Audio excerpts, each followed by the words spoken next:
This occupation.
Barry?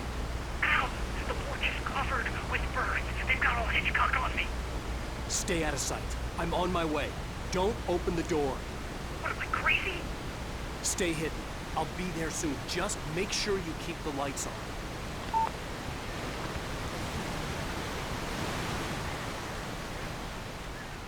I still had to reach Barry at the cabin, but at least I was out of the woods.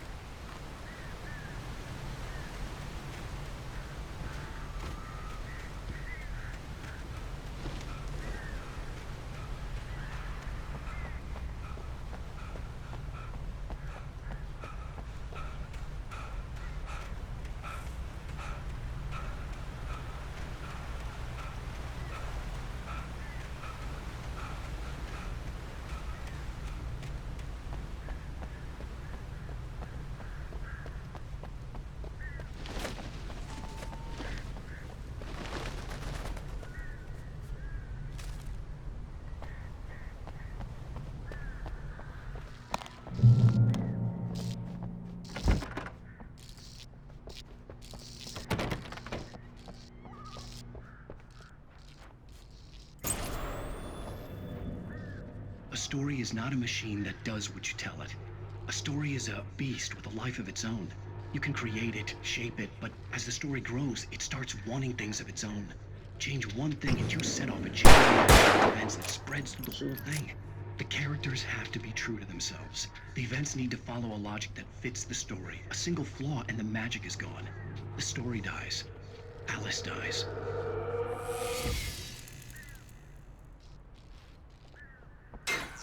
You can learn about nature and yourself.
The flare gun was probably the best weapon I could imagine against the dark things I was facing.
It was the kidnapper.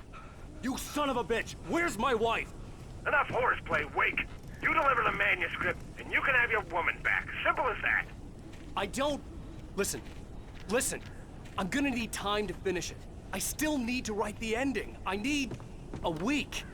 Not done? I need a week. 2 days. The old Bright Falls coal mine is nearby. You can find it easy, city boy. The main building, there at noon. You bring the manuscript, you'll get your wife. If not, well, get me? Yes, I get you.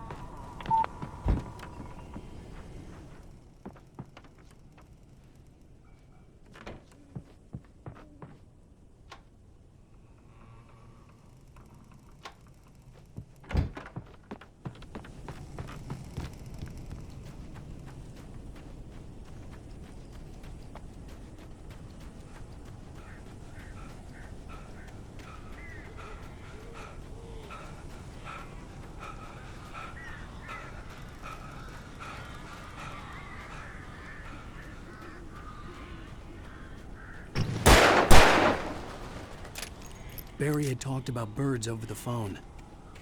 I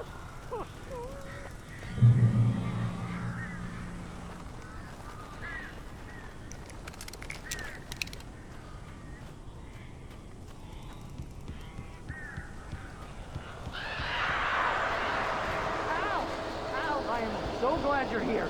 A couple of them got in here before I blocked the chimney. This isn't normal. These birds are weird.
I'm sorry for thinking you were having a psychotic episode, man.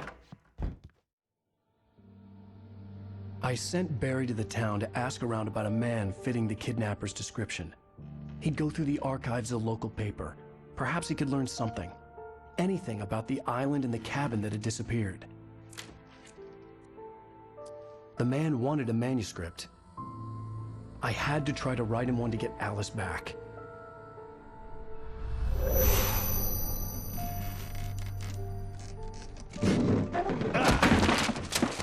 For me, the supernatural had always been nothing but a metaphor for the human psyche, a tool to use in writing fiction. Now, it was happening for real, and I couldn't put a single word on paper.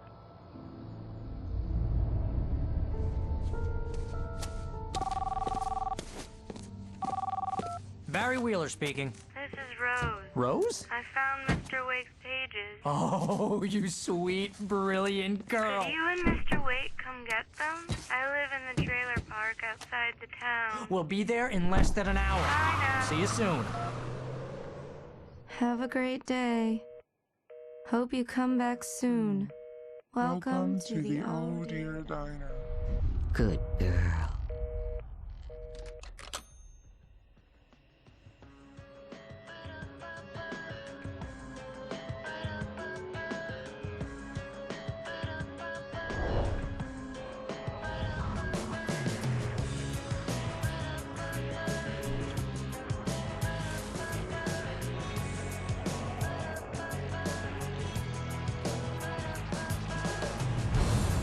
Come here. Pretty please, can you tell me where I am? You want to say something?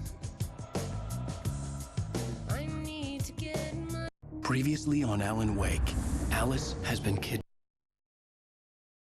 Alan, please help me. Alice? You'll do exactly what I say if you ever want to see your wife again. I can't tell anyone except my agent Barry. Damn it, Barry, they'll kill her! You're my best friend, and I'm worried that you're not right in the head. The ransom is a manuscript I supposedly wrote that's coming true before my eyes. It happened just the way it was on that page. So dark. I have found only a few scattered pages. I want the entire manuscript. The deadline is in 2 days. I found Mr. Wake's pages. Good girl. How the hell did she get her hands on the manuscript anyway? I don't know. She's resourceful. I told you you were too hard on her. Listen, I found out...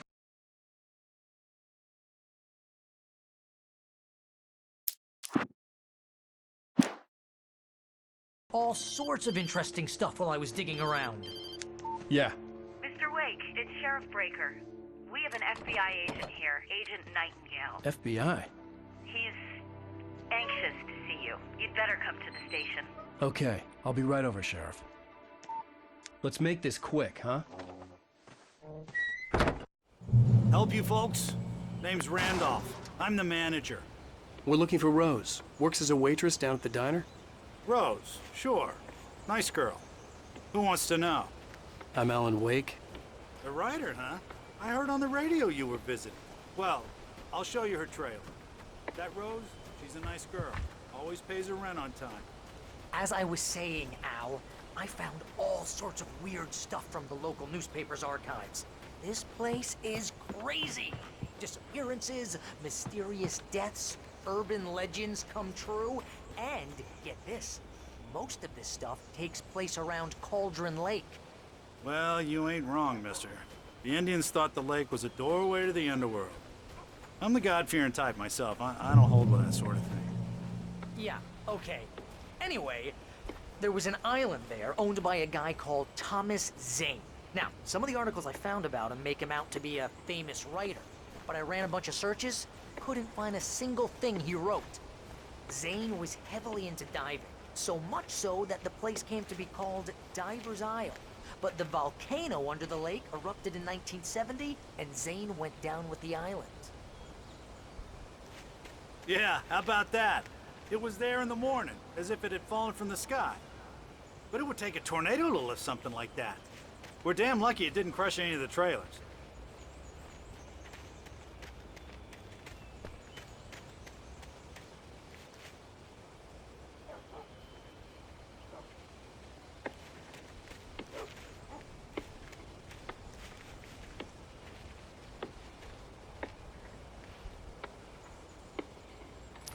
gets better. A local girl, Barbara Jagger, drowned in Cauldron Lake just a week earlier. They were lovers. Sure, Jagger's a local spook store. The Scratching Hag. Comes for you in the dark. Childish stuff. Anyway, Al, I'm just getting to the best part. All of the articles about this stuff were written by Cynthia Weaver. I asked around, and she's that crazy bag lady you met. What, the lamp lady? She can be a little loopy, but she's not homeless or anything. Yeah, anyway, she knew both Jagger and Zane before they both died, and she had some kind of a breakdown.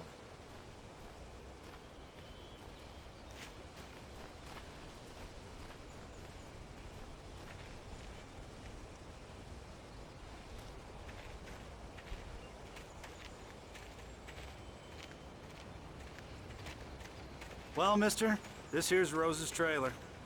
You mind me asking what you want with her? We're just here to talk to her, pal.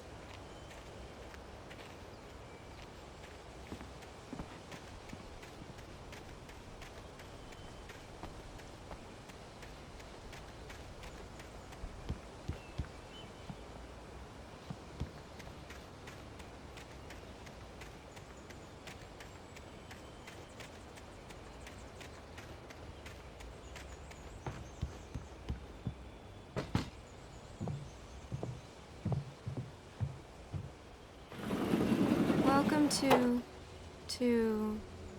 Oh dear, Mr. Wake. I'm so glad you're here. Rose, you have my manuscript? Oh. Oh yes. Yes. Please, come in. Hey, this is really good. Rose, Yes, my manuscript. I really need it. I understand.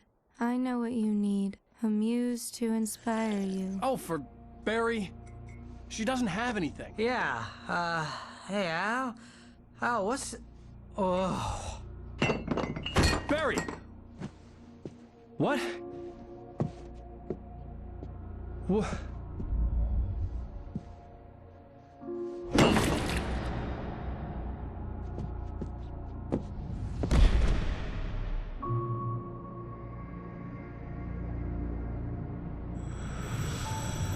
It's coming for you, hiding in my barber's skin. I'm too weak to stop it. You must turn the lights on. I promised I'd come visit you and your lovely wife. You must finish what you started. I insist.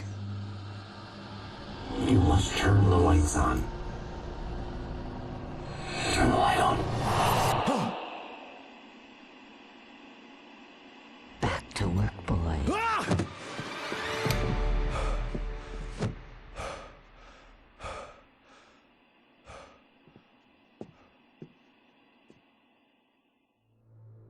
I felt nauseous, hungover. Only anger kept me going. I can't tell reality from dream anymore, but it seems I have an imaginary editor to help me. She's an old woman in a funeral dress. I call her Barbara Jagger. She's very strict. I'm writing faster and faster. My manuscript is being heavily revised. The edits are getting very aggressive, and each day there's less of me and more of her. I hate it, but I know she's right. She promises me I can save Alice this way. She knows more of this than I do. About the complex incantation I'm attempting. About this place. She's worked with another writer under similar circumstances, Thomas Zane. The genre of the story seems to be shifting. It's turning into a horror story. I'm getting close. I can feel it.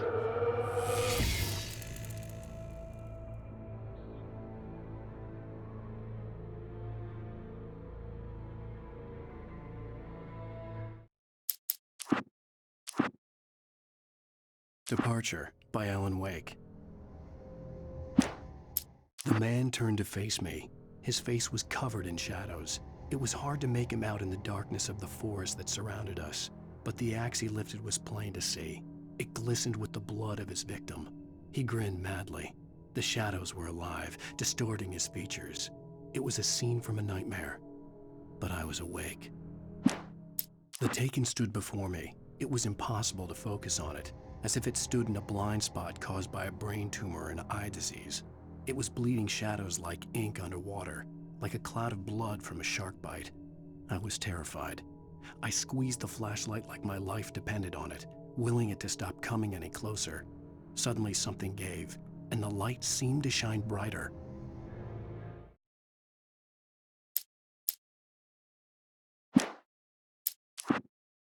It's true what they say about the fall.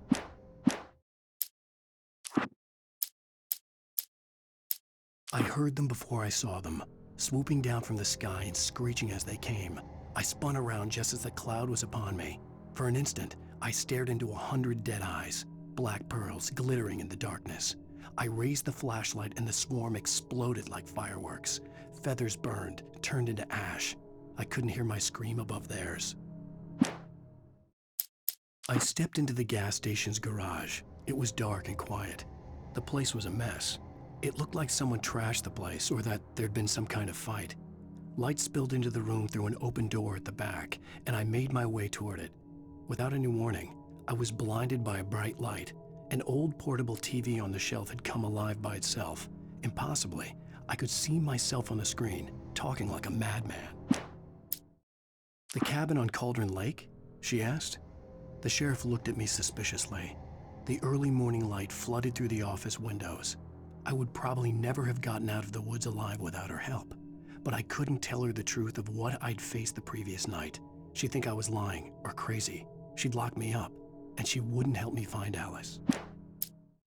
Stucky spat on the garage floor and tried to shake the cobwebs from his head. Ever since the couple never showed to pick up the keys, things had been fuzzy.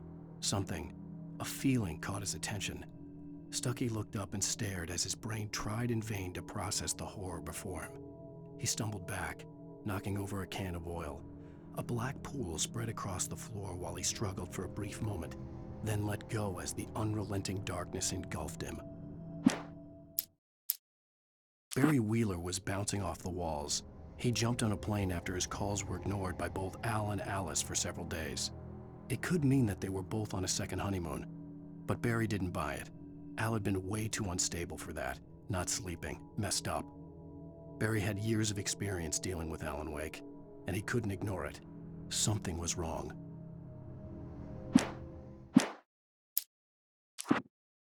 It's true what they say about the fall and the sudden stop at the end. I'd lain here in the snow while the lurid chain of scenes that had led me here kept playing in my head. A rerun of my own private snuff movie. A memory of my corpse. Alone at my own wake. Thinking in metaphors again. The femme fatale was gone. Only a sour taste remained of the kiss that killed me. This was a late goodbye. 13 years after I'd gotten my revenge, it had finally caught up with me. It had been a long time to bear the pain.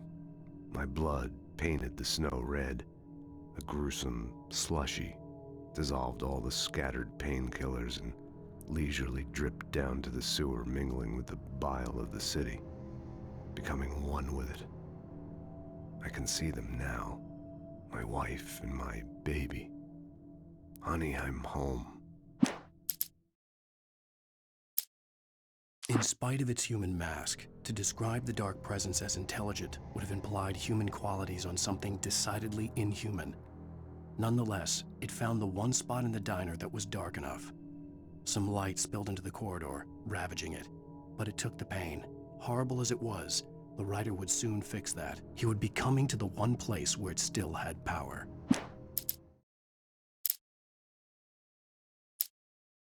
The kidnapper fired his gun one last time, and the shadow vanished into the darkness it had come from.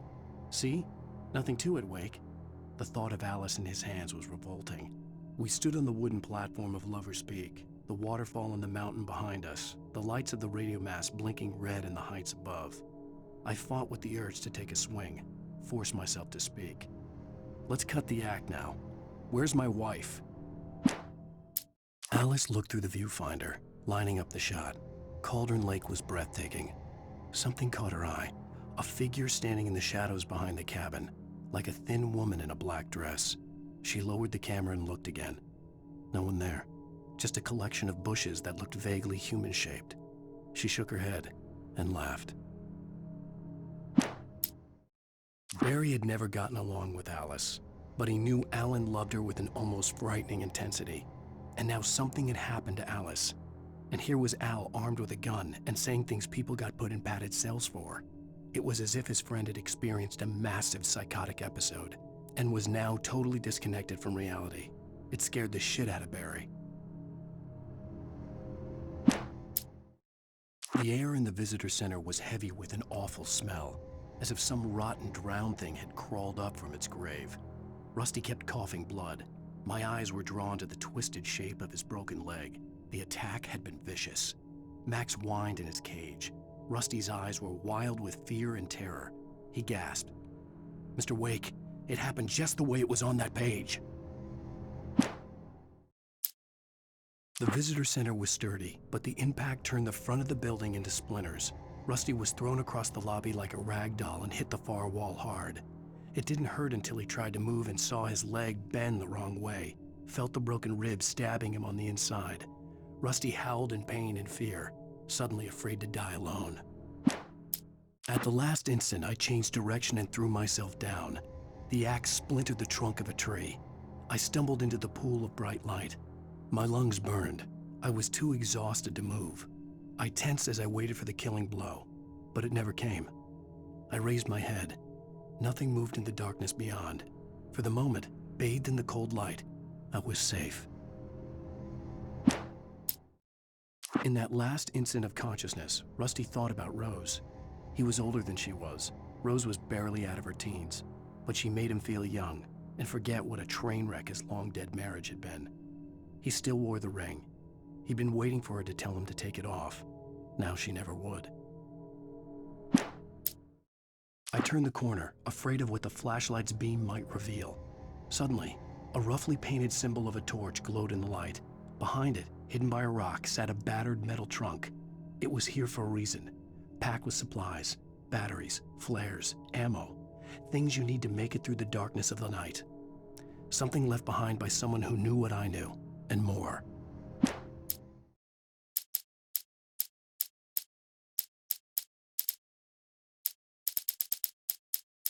Agent Nightingale didn't want to be in Bright Falls. These little communities revolted him, and he didn't like the trees or the coffee. He now knew that impossible horrors lurked behind the storefronts and smiles.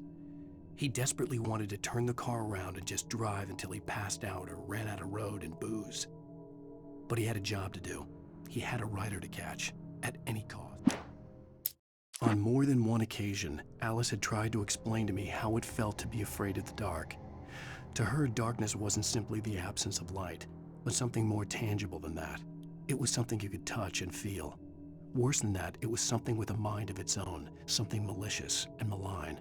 For her, things changed when they were wrapped in darkness. They turned into something else, something foreign, and nothing was safe or innocent anymore.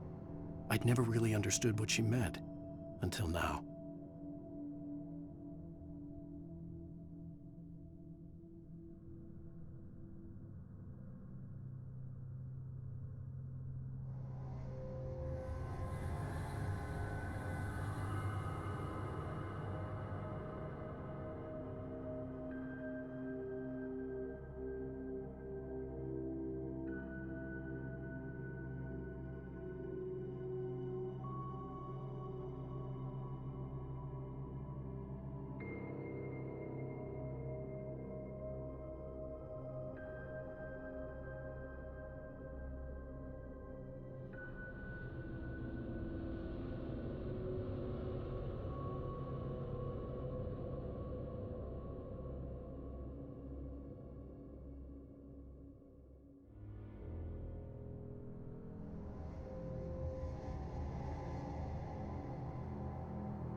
The night had been one desperate situation after another.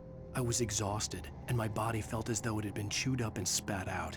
The flashlight was heavy in my hand, and each pull of the trigger sent a painful shock up my arm. But I was finally out of the woods, and things were looking up. That's when I heard the chainsaw.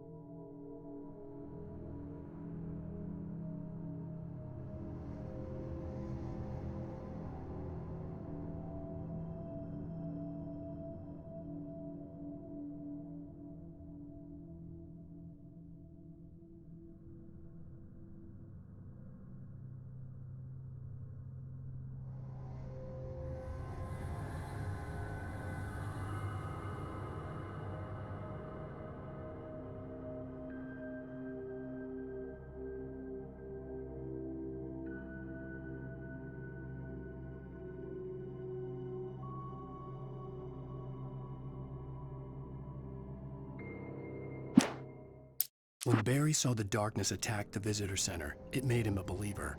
The men Al said he'd shot, they hadn't been just locals on crank. Somehow the world had changed, like the channel had been switched without warning. You think you're watching a sitcom, and you're really watching a horror show. When the birds started attacking the cabin, Barry wasn't surprised, just terrified.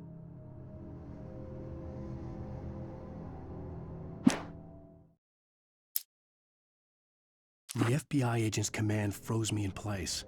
I considered surrender. It was all falling apart anyway. I could give in, let someone else deal with it, but it felt all wrong.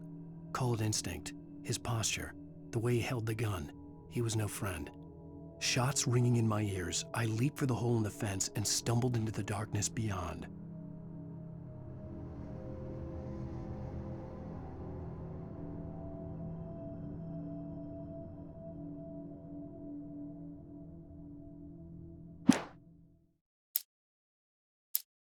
Rose knew that Rusty was in love with her, and she liked him too. She liked him a lot. He taught her to dance, and life had certainly taught her the value of a man who was gentle. He treated her well, made her smile, made her feel good. But Rusty wasn't the prince of her dreams, and that tended to underline the unbearable truth. She was no closer to that Hollywood magic than he was.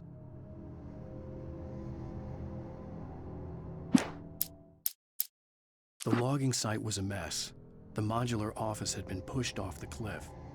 Deputy Thornton climbed up from the wreckage excited, breathing hard from the exertion. Nobody there. It's weird. Don't you think that's weird? Bored, Mulligan let out a mighty snort. Hell, it's always weird, Thornton. Just a question of sorting out what kind of weird it is this time around.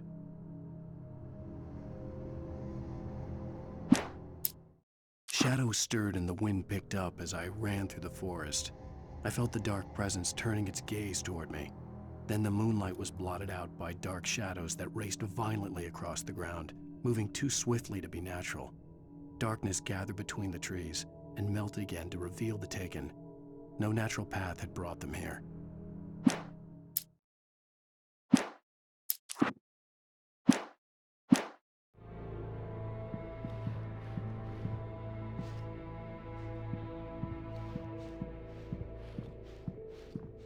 Rose took a day from me. I had less than 12 hours left to meet the kidnapper. All I could do was get Barry into the car, work something out once I got on the road. Welcome to the Oh Dear Diner. What can I get you today? Coffee? I couldn't work up much hate for Rose. Something had used her to get to me and left its mark. First refill is free. Milk and sugar on the counter there. Would you like to hear today's specials? Thank you. Have a nice day. Come back soon. My gun and flashlight were gone. I'd have to find a way. Mr. Randolph liked Rose. That little smile she had. How she was still sweet when life had tried so hard to make her bitter. It wasn't any of his business what she did in her trailer. But those strangers, the writer and his smart-ass sidekick, looked like trouble. And they'd been in there for hours, way past her normal bedtime. He reached for the phone and called the sheriff's station. To get Barry into the car as quickly as possible. There was no time to waste.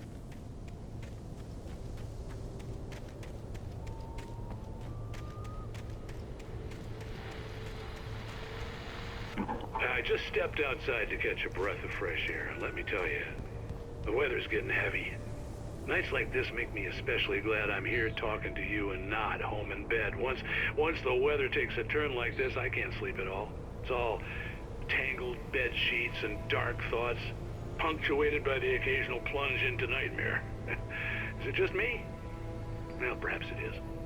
But I hope I can make the night a little bit easier to get through. Culver, you're on KBF FM. Hey, hi, it's Walt Snyder. What's on your mind, Walt? Well, I am the way you are, but, well, I can't sleep either, you know? I just been staring out the window here, trying to make sense of it all, but, I ain't been drinking either, you know? I just... Well, you sound like a man with a problem, Walt. I had argument with Danny. You know, Danny, and, then I get in trouble with the law, you know, and, I'm just, well... I heard something like that, Walt. Yeah, well, you know, he's, Danny's my best friend, and, they let me out on bail today, and now I'm just alone here at the window, you know, waiting. Man, and there's something in the air tonight, man. I was just outside looking up at the sky above our broadcast tower thinking the same thing. What are you waiting for, Walt? I don't know. You know, something's gonna happen. You know, I think I better go. Well, Walt, maybe... No, thanks, Pat. Well, good luck to you, Walt. Hang in there. Let's take a little break, folks. This weather's really something else, huh? How can I be sure that you will walk away? Why did you love deception?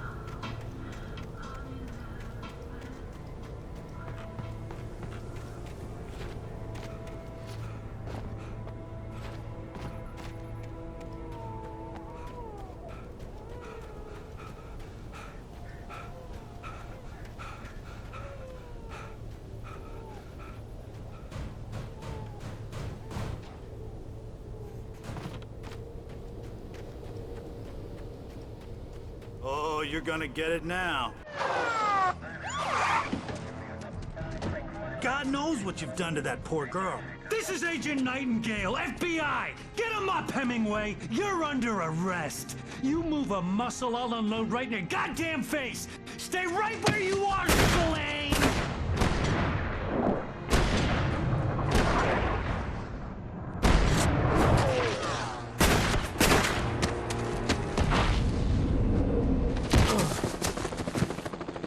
What are? I'm standing right here, you goddamn maniac!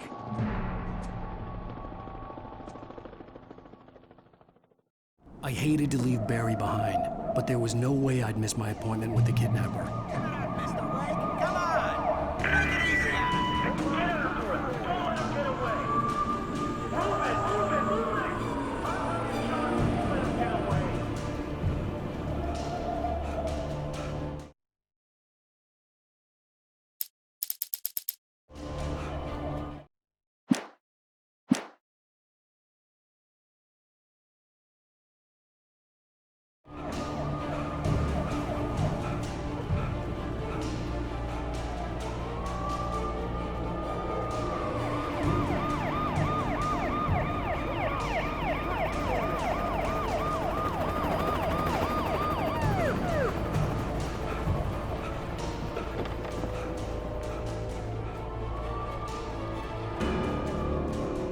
Stop running!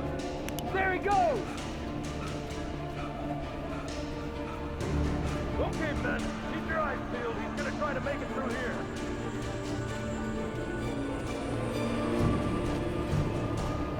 Keep looking. Oh, damn.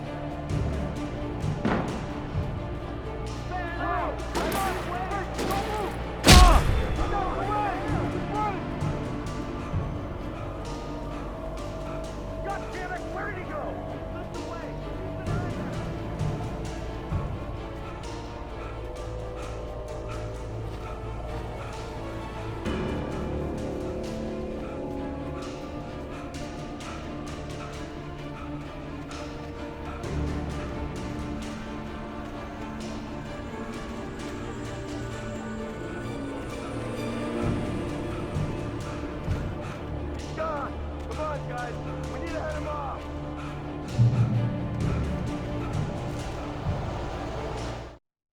For decades, the darkness that wore Barbara Jagger's skin slept fitfully in the dark place that was its home and prison.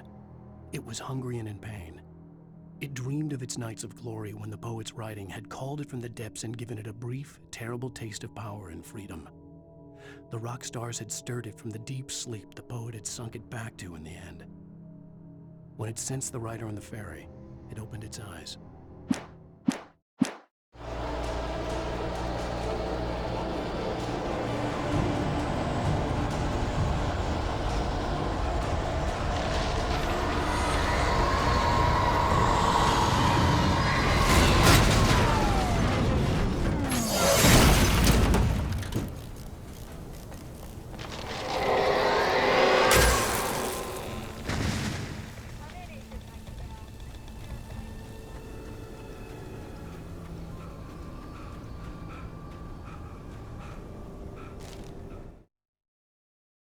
Rose didn't know how the strange old lady got in her trailer, and she looked wrong somehow. The woman showed her teeth in an approximation of a smile and traced a finger down Rose's cheek. "Pretty girl," she said. Rose felt as if she was falling asleep, but her knees didn't buckle. The crone spoke in a whisper, her words ice cold and dark in Rose's ear.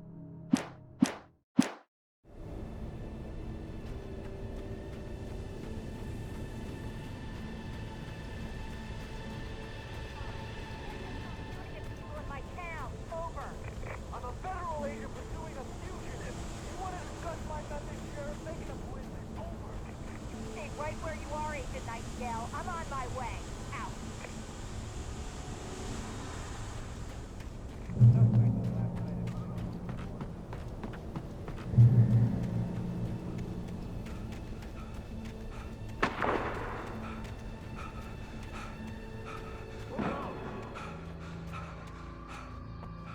Search the area.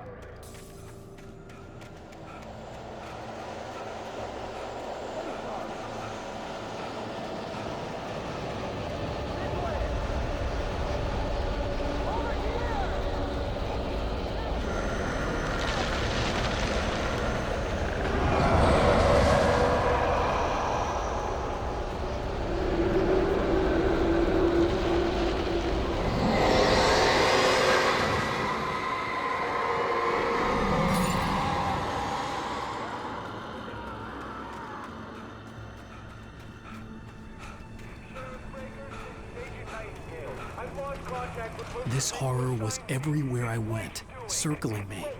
The cops didn't stand a chance. They were after a writer, not a monster. This guy, he wears a tweed jacket. Over. He's the guy we're chasing. If it's not him, who then? Bigfoot?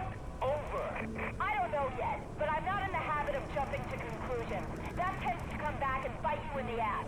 Out.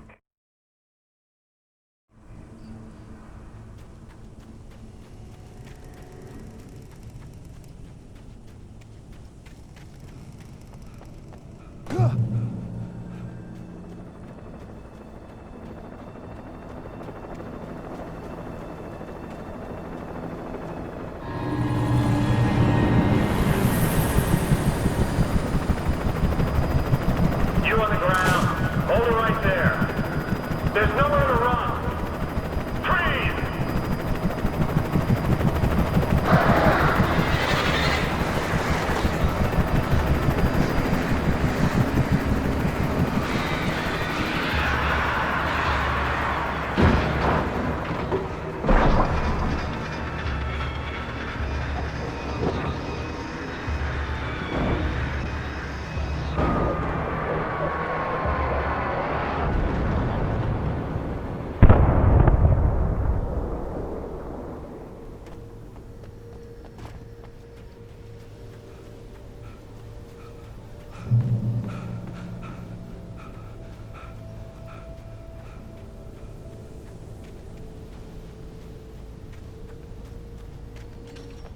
I imagined that the broadcast tower in the distance was part of the local radio station. Maine seemed like a decent guy. Perhaps he could give me directions to the coal mine.